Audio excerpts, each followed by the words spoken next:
Hey, everybody. Really intriguing tech chat today around human centric IT experience management, a category that HappySignals knows a lot about. Sami and Sakari, how are you? Very good, and thank you, Evan, for having us. Well, thanks for being here. Really intrigued by the great work you're doing. And Sami, maybe you could start off by introducing yourself as CEO and co-founder at HappySignals, and the big idea behind your startup and vision. Yeah, thank you. So, Sami Kallio, and as you said, founder of HappySignals, one of the co-founders, and really driven by helping IT to really understand what experience end users are having with IT, and really helping organizations to use that data in the decision making of IT. And we have been doing this for now 10 years, and Mm, that's a kind of a hopefully something that in this video recording, we can really kind of give you insights to what we have learned during those 10 years and maybe giving some ideas of why experience management or why that people data, experience data is so important for IT. But maybe, Evan, if I can say kind of the problem we really are solving there is like traditionally IT has been very good in understanding how we work in IT. We know the operational data and even more we know the technology data. But then there is the question, do we understand how the people that are using the technology are feeling about it? And are we making them efficient? And the question I very often have with C-level people when I have a discussion with them about IT is that what is the one purpose that IT is having? The purpose is to help the rest of the organization be happy and efficient. There is very few businesses where the IT itself is the business, but we are there for making the others efficient and happy. But still, the old metrics, SLAs, and so we have been measuring how we work and thinking that is enough when the reality is that we have to be measuring, are we creating value for the end users? And that is where we are helping IT leaders to really change giving them that people data so they can do better decisions. That is very shortly the mission of HappySignals, that we want to help organizations to really understand that experience and use that in the decision making. But Sakari, you didn't fantastic. What have time to what a great introduce. mission. Yeah, I'd love Sakari to chime in on his role and background a little bit, and also again why experience data is so crucial for IT decision making. Sure. So my name is Sakari Kyrö, and I've been working with HappySignals now for about 4 years. And one of the roles, and probably the most relevant one for this conversation, is that I write the benchmark reports and with Sami. So looking into the data, digging into the data much deeper, and the role of decision making and experience data for decision making is, as Sami was explaining, the enabling part of IT. IT is meant to enable the business itself. And sometimes we ask, when people ask about why we exist, one phrase that I like to ask is, when was the last time that you heard, thanks to IT, I was able to? And when you speak to large organizations, a lot of times the people who are on the other side say, well, I can definitely tell you when was the last time I wasn't able to do something because of IT. and when you do experience management right, it really highlights and brings out the reasons and the focus for the IT teams to do the things that will make people more effective and productive at work. Fantastic. So I'm intrigued. Tell us about the Global IT Benchmark report, how the data is collected, what it covered, what were the goals there? Sure. So should I take this or do you want to take it, Sami? Go, Sakari, go. Okay. So the global IT experience benchmark is collected from HappySignals customers. And the way that we're able to do that is that the data that we collect is standardized across all of our customers in all 130 plus countries, over 2 million plus end users that are responding to these surveys. So the data is collected in different IT touchpoints. The most common one at the moment is ticket-based IT support services, so incidents, requests, and so forth. But we also collect data from other areas such as laptops and computers, enterprise applications, remote work, etc. etc. So the data is all standardized. We collect it into the platform, and therefore we are able to see both differences in terms of regional differences in the world, but also much more on a micro level when it comes to different aspects of IT. So it's standardized. It's all coming from HappySignals customers, and all of those customers are people that then have chosen to focus on experience as a key driver for IT management in their organization. And maybe Sakari, I could add that the core is that these are the normal employees of those organizations. So it's not IT people or buyers that are telling how they feel about IT. It is the real normal end users of all our customers. So that is maybe good to remember. And now when we go through the results a bit, I would say that remember that these are organizations that are already focused on experience management. So even though it is a global benchmark, it is from organizations that have already focused on making the experiences better. So most likely, on average, the results would be lower than, or for sure they would be lower than in our customer base. Yeah, really interesting, Sami. And tell me, what are some of the biggest learnings from the Global IT Benchmark survey? You know, could you boil it down for IT leaders? Maybe if I start from there, and then Sakari, you add more. I think one thing that is very often forgotten is that now when we are asking people's experiences, their own background influences how they are answering surveys and how they are telling their opinions and how open they are. And that's why one big part of the global benchmark is about the cultural differences. And this is very important for our global customers that might have 100 countries where the employees are coming from. And if I use an example here, if you have a score of 75, and that would be from German employees, that is very, very great results. The same number coming from US would be terrible result because the average score in Germany is 60 and average score in US is 81. So you really have to understand how people are kind of thought and how they are thinking. Are they more likely to give positive feedback or negative feedback? But in overall, even though we now go to benchmark numbers a bit, it's not about competing against the benchmark. Experience management is always understanding what we could do better to improve the reputation of IT in your own organization. It's never competition against others, but the learnings that we try to share in this set is to give you understanding that what we have already learned and others have learned, what is realistic, what is normal, to find those areas for improvement for yourself. But I think the good thing is to understand that experience is not something that is equal in every country. Sakari, maybe you add on that one. Yeah, one interesting aspect is that, as Sami mentioned, the US and Germany, we have also had customers that have been thinking about how can they create a completely standardized offering of IT services to every single part of the world. And then when they start comparing traditional CSAT or NPS scores, for example, they say, why can't we make those German or Dutch people happier? Like we need to put more manpower there, more resources, more support. And it's almost like hitting your head against the wall because it's the cultural rating patterns that actually change so much of what is good and what is excellent. So if you get a 7 or an 8 in Germany, that's really good score. So don't put more money trying to get those 8 or 9s or 10s because you might never get them. On the other hand, if you're getting, for example, 9s or 10s, let's say in some of the Asian countries, that's the norm. So you shouldn't be happy with a 7 or 8 because then you're doing something that isn't up to par with the cultural rating patterns in those locations. So just understanding that can already help allocate resources in a better way. You take away from the areas where you know you're already doing basically as good as you can, and you can allocate the money to locations where you know based on the benchmark that despite good scores, we actually not at the level where we should be. So it's about prioritization and knowing where to put the money, where it matters most. And Sakari, would you agree that even though the global kind of aspect is very, very important, I think the biggest finding in the whole 11 IT experience reports that we have done is really the understanding that it is not only about the happiness of end users or their experience. We are measuring always also lost time regarding to all the different IT services. And as an example, like in IT incidents, we have asked this now in the last 6 months from 1 million people. The average is that they say that they lost 3 hours, 12 minutes a ticket.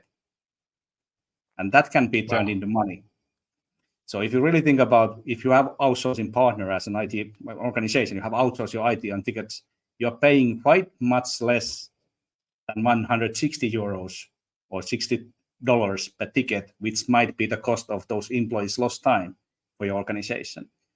So we kind of help organizations to not only understand the experience, but where end users are losing time because not IT able to support them on the best possible level. And that makes the business case of experience management and understanding employees' experiences. But there is also cultural differences in there. So Western Europe, 2 hours, 40 minutes on average, and in US, 3 hours, 22 minutes, if I not remember exactly right. So people are losing and estimating times also differently. But that is always the perception of lost time. So they tell IT how much time they lost. One estimate is never fact. It's just my estimate. But when you start to kind of like in tickets, you have different ticket categories. And then you realize that if the ticket is about that category, the average lost time is 6 hours. If it's about that ticket, it's less than 1 hour. So which is the one that we should be optimizing and prioritizing in IT service management is quite clear when you start to understand that. And for that reason, one of the key things and questions we ask from our prospects and also everybody listening to this podcast is that only 13% of all tickets are causing more than 80% of lost time. And the question is, do you know which are those 13% of tickets in your organization? And that is only the people can tell you that. And that is like, then IT really have understood the business priorities. And then we can go back to the business stakeholders and, hey, these are the areas we have to now focus on because those are the areas where we are not enough good to create experiences every time. Because in some tickets, it doesn't really matter if it's open for 3 days. They are still losing 15 minutes. But in some other areas, they lose time much faster because it's more critical for them. But that is maybe Fantastic. the big learning from the whole benchmark thing is that it's not only about happiness, it's about efficiency as well. That's so important. And what are some of the implications for IT leaders when they read the survey and the results? What did they tell you needs to change, has to change? What do they want to change? What are their aspirations? I'd love to hear about some of the feedback, the signals from some of your customers and partners. It's pretty shocking findings. Yeah, of course, I think very typically we are discussing about how to discuss about these things with the business, and also how to lead the whole IT teams with the experience data. So it's not so much about the whole benchmark report. It is more about how I really start to lead the organization in a new way. If you really think about the whole situation in the IT leader's mind, SLAs and the old metrics, tech metrics, they are more like a management tool. You are telling to the organization how they must work. This is how the process must go. This is the time that it can take. When you move to experience, you are telling them what is important. So for me, that is a leadership tool. And that mindset is the thing that changes a lot for IT leaders, that they don't anymore have to be telling exactly how the organization and partners have to work, but they can talk about the value. That, hey, these are things, the efficiency of end users, the experience of end users is the one that, dear partner, I want you to prioritize. I don't care so much about the SLAs. I care about the experience and efficiency. And if those are increasing, SLAs can be forgotten. And that change is quite a big one because we have been in IT working for SLA way for years, 20 years or something. And that is the thing that we typically have that discussions with the C-level IT people, that how to take those steps. And for us, it's very clear. Start to measure, start to learn, do first decisions. You cannot jump to experience management culture in a month. You cannot even do that in a year. If you want to be there in 2 years, then we say, now it's time to start to measure and learn how to do it. And that's why kind of the whole experience management is a way of working rather than just the metrics itself. I love that. And maybe shift the discussion a bit from the report and the approach to some real world use cases of how IT is using HappySignals data, particularly maybe around things like self-service functionalities, a very hot topic. Give maybe a story or two might inform us as to how you're helping customers, either Sami or Sakari. I can take one, and I love the fact that you said, do you have the singles? And like you said, singles, I'm thinking one-hit wonder because sometimes it feels like people are looking for a one-hit wonder when they're starting to do experience management, looking for a magic wand that they implement once and then everything is rosy and green forever after, right? And but actually, one of the things that with experience management that is important is to understand how important it is to do this on a continuous basis, because it's a little bit like looking outside and looking at the weather. And if you do an annual survey to understand what the experience is, it's like looking outside today. It's sunny here in southern France. Do I expect that to be the case for the rest of the year? You need to have that measurement ongoing on a continuous basis and in an easy format to digest it. And one really good example of this was one Norwegian company that was working with an offshore service provider. And in the script, the way that they would greet customers or the end users contacting IT support, they would speak to them with polite phrases, with small talk and everything else. And happiness was quite low. So they were wondering, what's going on here? And then they realized that these Norwegian end users, they just wanted to get down to business. They wanted to continue with their work. So they changed the script from hello, how are you doing today? Is the weather nice in Norway today? And they just started it with, how can I help? That small change in the script actually changed the happiness, because then the people who were receiving the support felt that, hey, they really care about the time that I'm spending in this support interaction. So that's one small example, but I think that really highlights how traditional metrics could so easily miss out on a small detail like that, where people feel that they both are not as happy as they could be and also are losing precious time in doing small talk with somebody that they just want to fix their problem. If I then take a kind of an example of the other end, meaning how to use the IT budget, because there is no IT organization that would have unlimited IT budget. You always have to make a decision to use the money to the areas that will create the most of the value.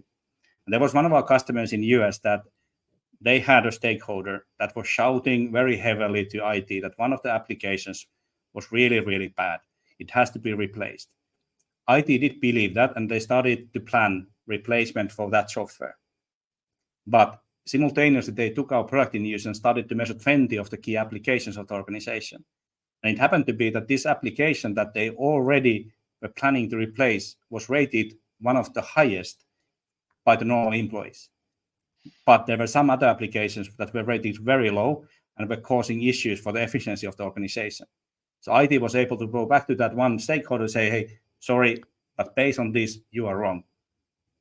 And we are spending the money for these and these applications rather than the one that you said. And when he saw the result, like, okay, it might be then me and only a couple of people have been talking, they were able to use the money for more efficient use or more important use. And that is the strength of the whole understanding how people feel, because then IT don't have to go only to ask business what is important for you, but we can go to meet the business, hey, dear stakeholder, sales director, this is what your 1,000 people told me. That is things we are good in IT, and these are the areas we have to improve. Do you agree? So we can be more proactive service provider internally for the stakeholders of our business. And that really is the kind of what I call culture, like human-centric culture, is really when you start to do budget decisions based on the experience data. And Sakari gave you very practical example of the very like how we work and how we communicate level. But all the stakeholders in IT who are owning any services or any platforms or solutions should know how the people feel about those services, so that we can really understand, are we creating value or not? I think that is the mindset, the culture change that has to be happening now in IT, that it is not that bad thing that let's stay away from those end users. It is the good thing that we understand how they feel so that we can really help them. And that really is motivating as well. Yeah, absolutely. And let's talk about the psychology of work, and that you mentioned motivated IT workers. That's something we don't have a lot of these days. People are sadly doing more with less. They're overwhelmed, and a lot of workers are disconnected. We've seen that through all the surveys. It's a real problem of checking out, overload, burnout, etc. What is the role of HappySignals and IT service and experience management in general in making happier workers and happier support staff? Yeah, I think the example that I have been using most is coming from a very practical operational level of IT. If you take the service desk agent and think about what is their work like when they are using and measured by SLAs. Very typical SLA is that how many tickets you solve per hour. Mindset is that then you are measuring how fast I'm getting rid of my customers. And when you start to measure experience of end users and giving that feedback direct to the agents, you're measuring how they help people. As a mindset, I would rather go to a place where I'm helping people than when I go to work, my mindset is that I'm killing tickets. And that is a kind of a huge change in their mindset. When we did a survey to our customer base, we asked that what are the biggest benefits they have gotten from experience management. And 64% is told us more motivated IT people. And that is just that we, and the younger generation even more, they want to do meaningful job. Having servers up and running kind of is meaningful, but if the application on that server is creating value and making end users efficient, then most of us IT people will feel that, hey, now I'm creating some value. Value is not delivering something on time and budget if the application delivered doesn't create any value. And that is kind of the big mindset that the experience management really focused on, changing that, what is enough when we deliver IT services, applications, devices, whatever. It is not enough that we deliver those devices have to work for the benefit of end users. And I think that is challenging because we are so used to the traditional way of working. But I think there are a lot of people now very excited about experience management and what that changes and how that changes IT. Including myself. It's a fascinating topic. As we wrap up here, what can we look forward to, short-term, long-term, on new features, updates, roadmap? What do you guys have on the radar? I'm guessing there's something to do with AI and machine learning on your roadmap as well. What can you share at this point? Yeah, I think that was quite obvious choice from you. And for sure, that is the thing. So we have huge customers, some of them having 300,000 end users. So you can imagine how much feedback they do get on a daily basis. And AI is helping them to really recognize the patterns and really understanding that feedback coming across the countries and so on. So we are using AI to summarize feedback and give people the kind of understanding on the data so that not everybody has to read all the feedback coming in, even though every feedback is valuable. But AI is helping them to understand what is meaningful things to fix. And that is the kind of the direction we are going. Also, we are moving to do more and more enterprise service management kind of services. So when companies have been doing service management in IT, most of them are now doing that also in HR, procurement, finance, and so on. So that is another area where we are widening our offering. But AI is very, very heavily part of the whole product development. It's not a separate thing. It's part of everything in our product in the future. And I think Fantastic. if I would add one thing there is that, of course, we scratch our own itch or we eat our own dog food, whatever term we would like to use in. And one of the things that I really like about working at HappySignals as well is that everything is done in co-design with the customers. So we don't do AI for the sake of doing AI, but we really consider where are machines good, where are people good, and how can we support the decision making of the people working in IT, and not so that the machine would do the decisions for them, because there's so much context understanding, there's so much priorities that will never be in the data. But if you provide them this visibility of experience data and how it impacts end users, they will be able to make better decisions with the data than they would be making without the data. And if AI can help with that, great, let's go all in for it. But it's not just for the sake of doing things, but really thinking about how can we make those same IT workers think the same way that our slogan is, that more smiles, less time wasted, that time is spent well and it's allocated where it matters most. Fantastic. Well, so insightful, so much amazing work. Congratulations on all the success. Speaking of happiness, summer in Finland, and it's a very happy time. So I'm guessing you're going to have a lot of lakes and islands and rivers in your near-term future. Is that what we can expect? Yeah, that is the case. And of course, Evan, maybe you don't know, but Finland has been now 7 times selected to be the happiest country of the world. So that's why we are from Finland. So it's a good I have place questions to come. about that. I have deep questions, but we'll save that for another episode. I've been in Finland in December, January.